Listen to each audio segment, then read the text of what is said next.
Bonjour, eh bien nous voilà à la dernière session des Artist Talks by the Eyes, que je vais commencer avec Anna Darabi. Bonjour Anna. Bonjour. Donc Anna, tu es une artiste photographe iranienne née en 1981 à Téhéran. Tu as étudié à la faculté des beaux-arts de Téhéran, puis à l'université Paris 8 de Saint-Denis. Aujourd'hui installée à Paris, ton pays d'origine reste le sujet principal la plupart de tes séries photographiques. Afin de révéler la situation politique complexe de ce pays,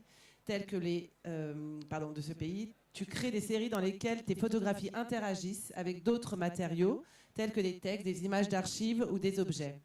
On a pu découvrir ton exposition Engelab Street Revolution Through Books, Iran 1979-1980 au BAL en 2019.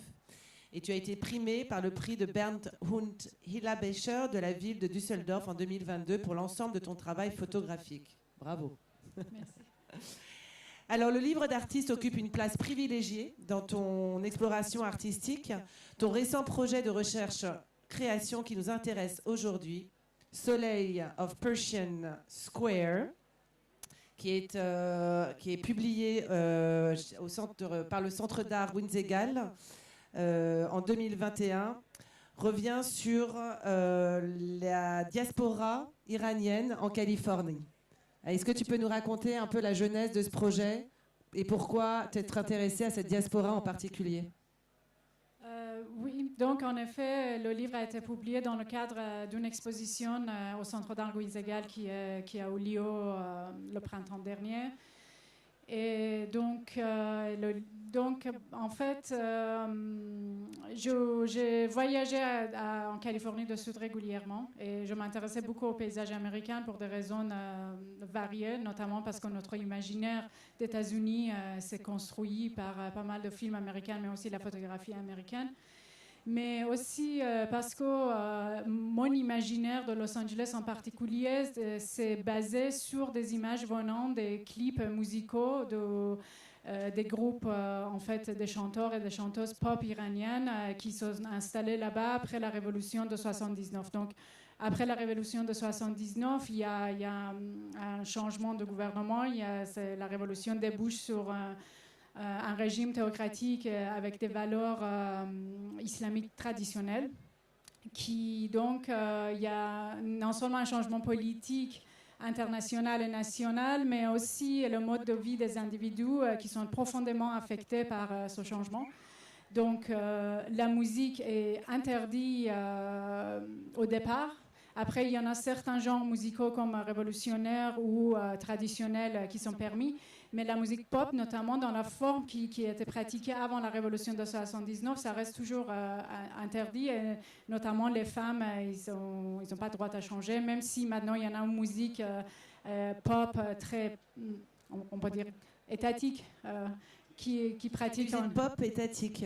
Oui, pop, mais étatique dans le sens que les paroles, les chansons sont confirmées par le bureau de censure. C'est les hommes qui chantent, ils ne bougent pas beaucoup, donc il n'y a pas de danse. Et donc, ces acteurs de la musique populaire, ils se trouvent, sans exception, après la révolution de 79, dans cette région, en Californie du Sud, mais à Los Angeles, où il y a en fait Los Angeles et Orange County, toutes ces villes qui sont en sud de Los Angeles. Ils portent une grande communauté iranienne qui grandit aussi encore et aujourd'hui. Donc, moi, j'étais vraiment... Je dois avouer, quand j'étais adolescente, je détestais la musique pop iranienne. Je n'aimais pas du tout. Mais quand même, on écoutait parce que c'était la musique des réunions familiales, c'était la musique des fêtes. Et donc, ces images qui arrivaient sous manteau, en fait, par des vidéocassettes et des cassettes de Los Angeles, c'était quand même quelque chose qui a contribué beaucoup à mon imaginaire à ce territoire. Après, quand j'ai commencé la photographie, étudier la photographie à l'université de Téhéran, il faut dire qu'en fait, l'éducation, principalement là-bas, ça vient de l'éducation, en fait, de l'histoire photographie anglo-saxonne. Donc, j'ai connu aussi tous ces mouvements de néotopographique, c'est la photographie américaine de paysages urbains des années 70 qui m'intéressait beaucoup. Donc voilà, là, il y a des choses qui étaient en train de se rejoindre. Ça se retrouvait, oui. Voilà. On voit dans le livre qu'il est divisé en plusieurs chapitres, avec un corpus d'images protéiformes de tes propres images, mais aussi des images d'archives, des extraits de chansons, des mock-ups de cassettes, qu'on voit d'ailleurs ici. Comment as-tu pensé la maquette, justement? Qu'est-ce que tu as voulu montrer à travers ce corpus d'images, à travers le rythme du livre, à travers cette maquette? Oui, donc comme tu as très bien décrit les différentes séries, en fait, d'abord, le travail, c'était important qu'il y ait différentes séries en parallèle parce que plus en plus, je trouve que les sujets que je traite qui sont en rapport, c'est une ville en Iran ou un moment historique comme la révolution de 79 ou un objet culturel comme la musique pop, c'est des sujets qui sont très complexes. Et donc, pour moi, c'est pas possible de les traiter avec une série photographique seulement. J'ai besoin de montrer plusieurs entrées, plusieurs choses, un peu comme on peut dire comme une musique. On a plusieurs notes en fait en parallèle qui construit en fait une chanson. Donc il y en a plusieurs entrées et donc voilà, il fallait trouver la manière propre où ces séries ils peuvent interagir parce que l'avantage du livre c'est qu'on peut tout intégrer dedans et ça c'est vraiment une chose pourquoi je m'intéresse aussi à la question du livre. Mais aussi, donc... On en reparlera d'ailleurs. OK.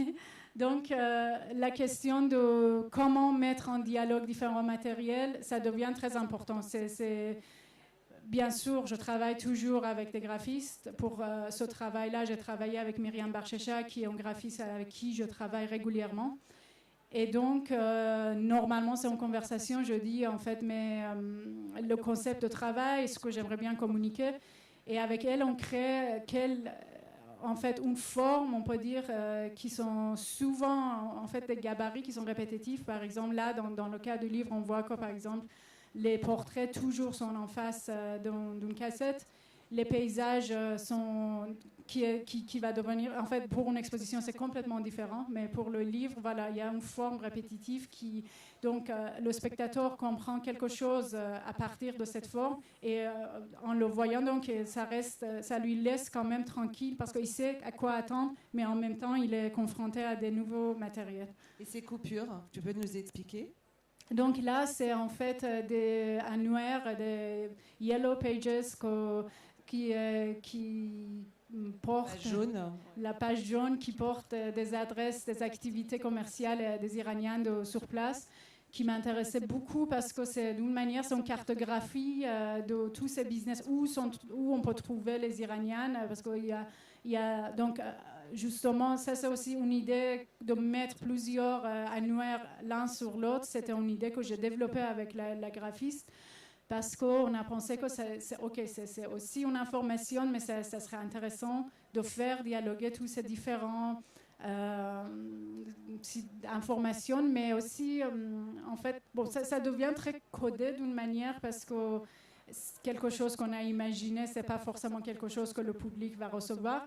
Mais je pense que quand même, c'est un jeu qui permet de comprendre plus et de découvrir différentes choses. Là, on voit vraiment bien la mixture des langues, des écritures. On voit du perse et évidemment de l'anglais. Donc, on parle même de Téhéran, merci. Mélange entre Téhéran et Los Angeles. On est vraiment là-dedans à travers cet annuaire, quoi. C'est assez évident. Justement, alors on revient à ta pratique du livre qui est très importante dans ton travail. Est-ce que tu peux nous expliquer pourquoi? Qu'est-ce que le livre en fait qu'est-ce que le livre représente pour toi?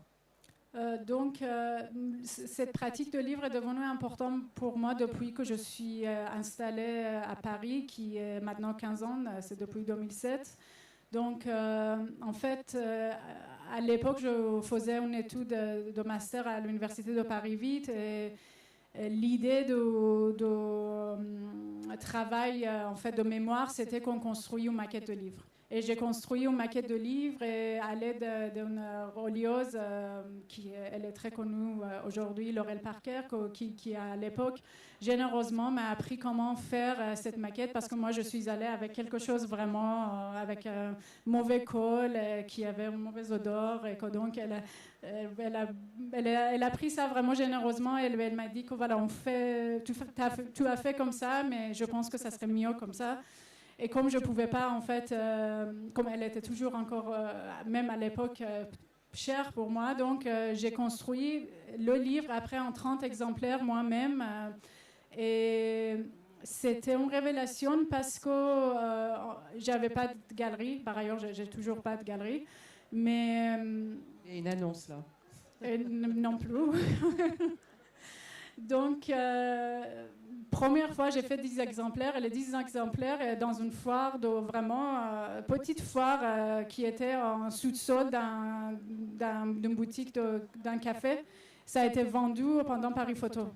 Et donc, et tout d'un coup, le livre a voyagé, il est arrivé au Japon, il est arrivé dans les mains de quelqu'un qui écrivait sur les livres à l'époque, Esther Kaiser. Et elle a mis ça dans les meilleurs livres de 2010 ou 2012, je ne me rappelle plus. Donc, du coup, c'était en fait quelque chose qui m'a aidé à diffuser mon travail et qui m'a permis aussi d'avoir un public, un accès à un public plus grand.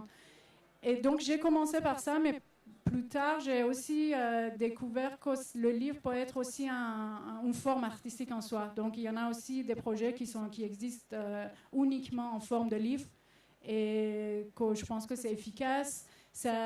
Et pour les projets plus récents depuis 2016, où quand je mets en dialogue plusieurs matériels, textes littéraires ou plutôt des textes qui peuvent être un peu d'ordre venant d'autres sources, ou la musique, la musique c'est dans les formes plutôt visuelles.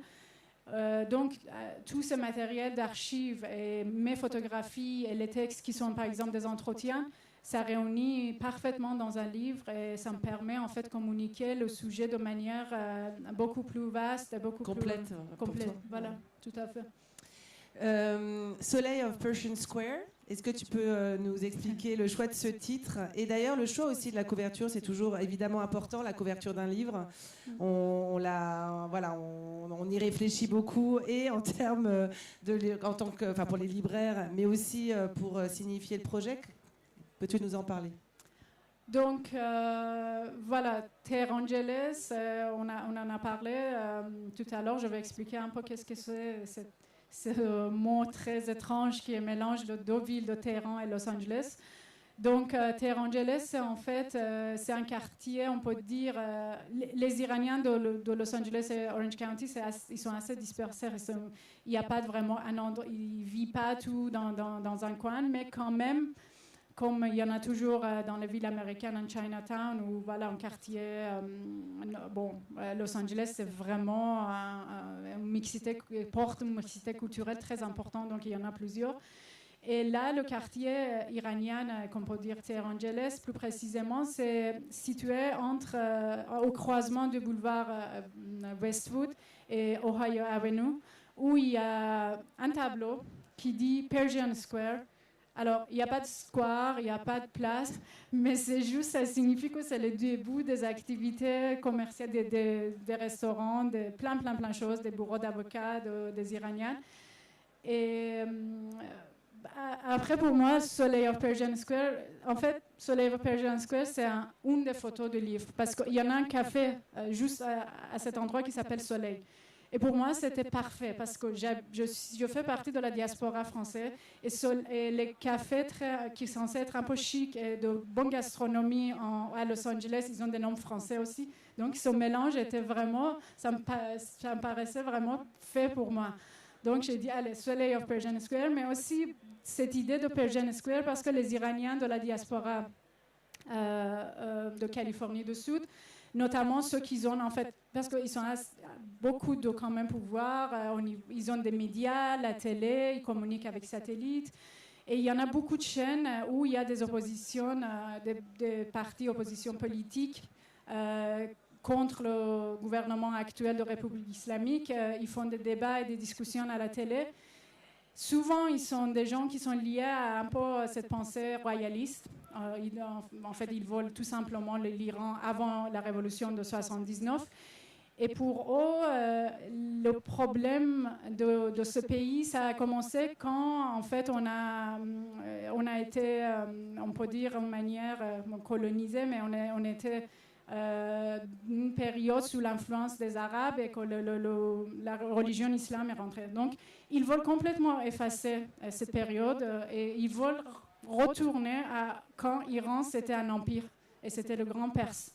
Donc, quand tu les appelles les Iraniens, ils sont offendés facilement. Ils te disent qu'on n'est pas des Iraniens, on est des Perses. Alors que juste l'Iran, c'est juste un pays, en fait, c'est une idée moderne d'un pays qui a une carte et une géographie claire, qui n'est pas dispersée dans tous les sens.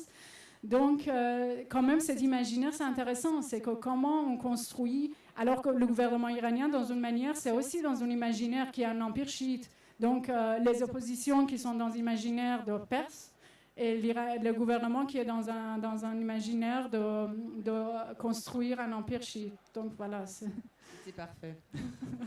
Quel est ton prochain projet, justement, toujours sur la diaspora iranienne ou sur les protestations? Là, je suis en train de faire, finaliser une thèse de création à l'Université de Paris 8. Donc, l'idée, c'était, en fait, au départ, que je finisse ce travail en tant que création et que je continue mes recherches. Mais bon, les recherches, ils ont continué, ils ont ouvert d'autres aspects intéressants. C'est que dans ce travail, par exemple, il y avait cette idée d'intimité culturelle qui était menée par un anthropomusicologue avec qui j'ai fait un entretien, qui a écrit un livre magnifique, Tehrangeless Dreaming. Et elle parle en fait, cette idée d'intimité culturelle, qui est en fait toutes ces petites choses dans chaque culture qui est un espace de malaise. Par exemple, dans la culture iranienne, c'était cette culture cabaret où la musique, même pop, qu'on divisait entre pop et populaire. Populaire, ce qui était lié au cabaret, qu'on le considérait comme désuet, pas moderne, quelque chose qu'on ne veut pas présenter aux autres quand ils viennent à notre pays. Alors que quand la musique est allée à Los Angeles, il a justement commencé à reprendre ce style de cabaret. C'est intéressant comment ce qui est désuet, tout d'un coup, ça devient parce qu'il porte quelque chose d'intéressant, peut-être d'ordre nostalgie, peut-être parce que ça servait bien à une idée politique, ou à l'époque, ça devient intéressant.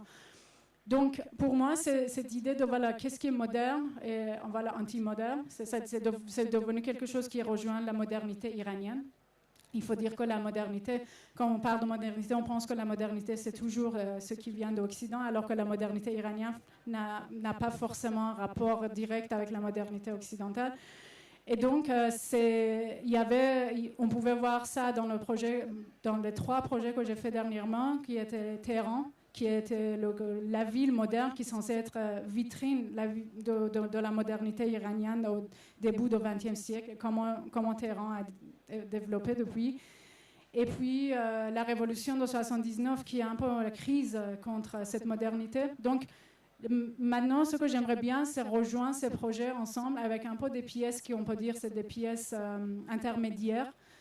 Et aussi des pièces qui vont avoir des textes où il y a des explications pourquoi, en fait, parce que je pense qu'il y en a beaucoup de recherches très précieuses qui sont faites ces derniers ans sur la question de modernité dans les différents domaines, mais peut-être ça vaut la peine encore de rejoindre en fait ces moments intimes à des moments plus politiques ou d'autres.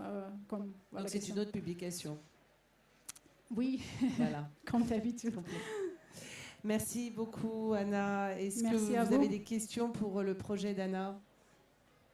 Ou le prochain, ou pas? En tout cas, merci beaucoup et à bientôt, j'en suis sûre. Merci. À bientôt. Alors, mes 2 derniers